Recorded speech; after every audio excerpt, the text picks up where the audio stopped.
Do you want to know what happens when a dad makes you accept a family you never asked for?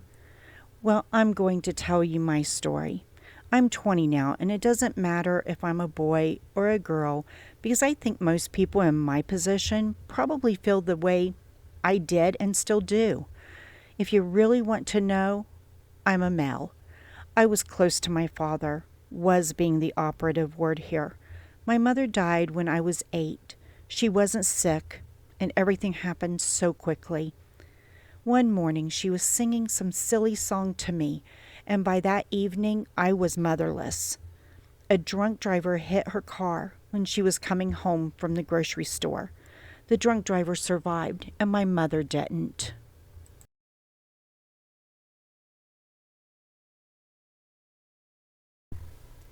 Dad didn't take it well and was smart at the time. He got us both into therapy, and it helped. We grieved together and began healing. My grandmother, Dad's mom, watched me when he worked, and when Dad was off, we would go camping and other kinds of fun things. I finally thought life was as perfect as an 11-year-old without a mom could be. It was on my 12th birthday that Dad surprised me with a party. My grandparents on my mom's side flew in for it too. It was a pool party, and Dad had rented the entire pool out. Everyone was there, including people I had never met before. Honestly, I didn't pay attention to those people since I had my family and a bunch of my friends there.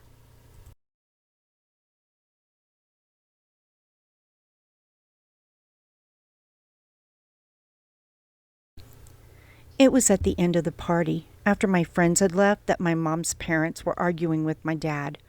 I didn't know what was going on, but they left pretty quickly after that. I didn't ask at the time, but would find out later what the problem was.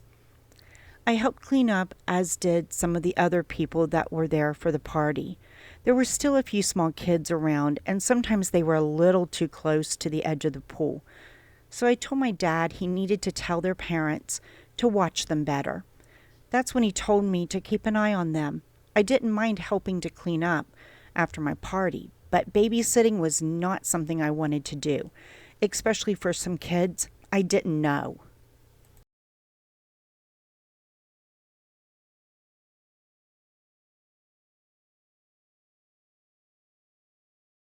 The next day, I was at a friend's house playing ball, and that's when their mom told me my dad had phoned. She said he needed me home, so that's where I went. When I arrived back at my house, that's the day that would be burned in my memory forever. Those 3 kids from the party were there, and so was their mother, Stephanie. Dad proudly announced that he was going to marry Stephanie in 6 months, and that we needed to get to know each other. I didn't even know Dad was dating. Stephanie seemed nice enough, I guess, and the kids were okay too, I guess. They were there for a few hours to eat. Dad and Stephanie cooked dinner while I babysat her kids.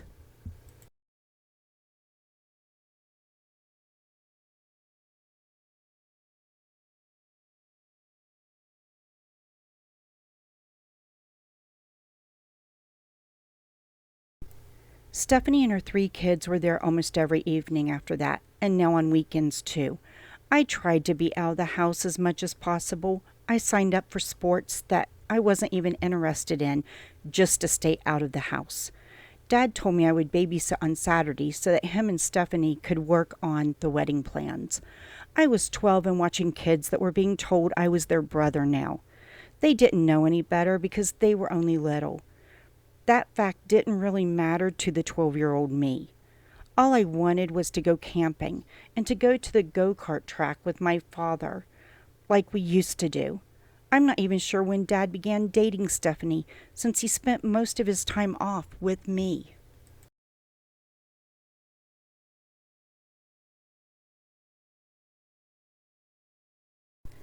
A few months before they got married, I was told that they would be moving in, and I would have to move to the smallest bedroom since I was older. I did try to ask Dad why, but he said it had been decided already. I didn't have a lot of toys now that I was older, and the other kids did, was his excuse. They moved my stuff while I was at school. I wasn't expecting that, and they didn't wait until they were married to move in either. They moved in that very weekend. My childhood mementos were shoved into storage containers that were now shoved under my bed. Dad put some blocks under the frame to raise it so there would be enough room for the containers. I used to have space to display these things, but there was nowhere for them now.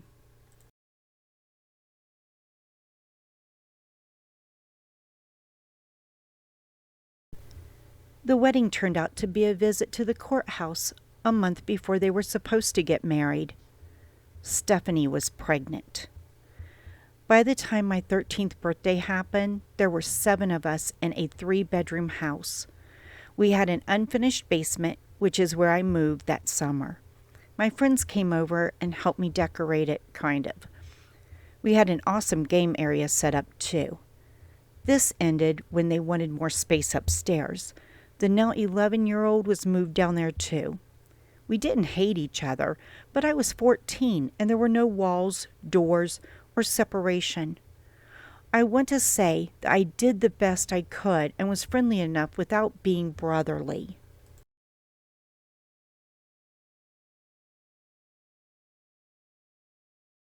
At 15, Dad decided I wasn't acting like we were all one happy family, and we were now in therapy.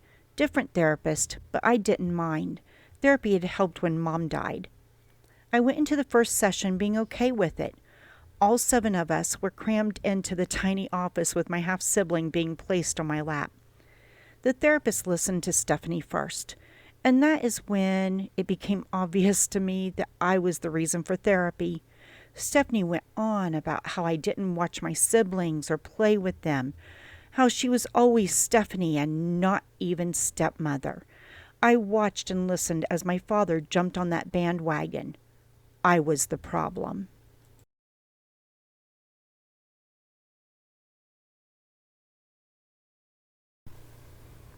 I was never mean with anyone in the house, and I always did chores. I made myself scarce so I wouldn't be in anyone's way. Besides, all they ever wanted me for was to babysit so they could have a break. I even did that unless I had homework or sports. Dad rarely showed up for anything I did because he was at work or had to help with the other kids. Stephanie definitely never showed up because of her kids. She never even pretended to be interested in me. The therapist listened to my dad after Stephanie. He admitted that he needed me to help out with the children more. He was pulling a lot of overtime in order to take care of everyone.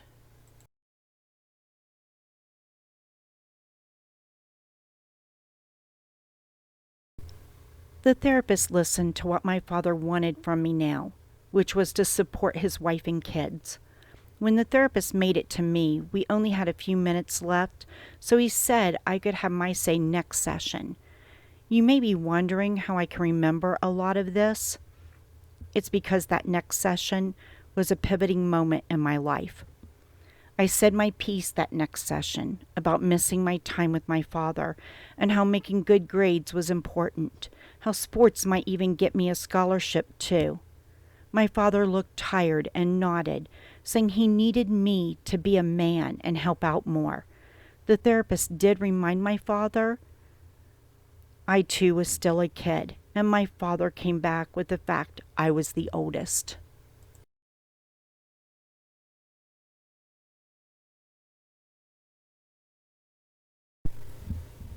A few more sessions happened, and I gave up trying to be a teenager.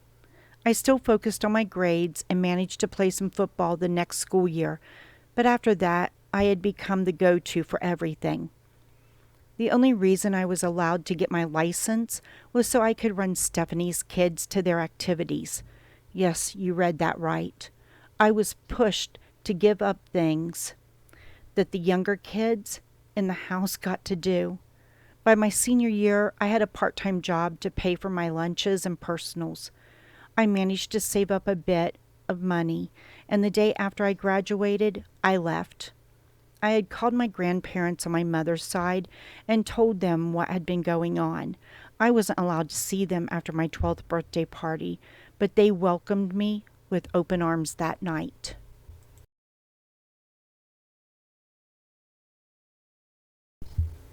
I will never get back those years. And why?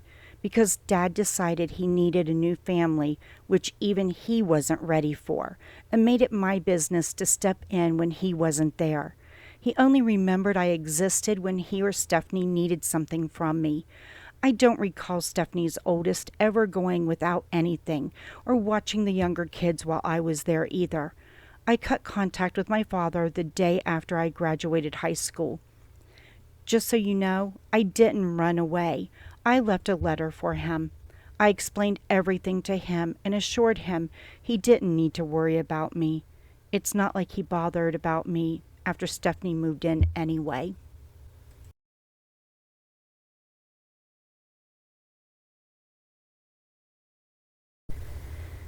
Just a bit extra. I'm in college now and I have a job. I did therapy for a few months too, just after I left my father's house. My grandparents on my father's side were no better than my father once Stephanie had the baby, so I couldn't ask them for help either. I don't hate anyone in that house. I just wish I had got to be a kid and do the things my friends got to do. If there was something that I was invited to on a Saturday, I couldn't because that was the only night Stephanie and Dad had a break. I watched Stephanie's kids so they could have fun. My mother couldn't help what happened to her, but my father signed up for it.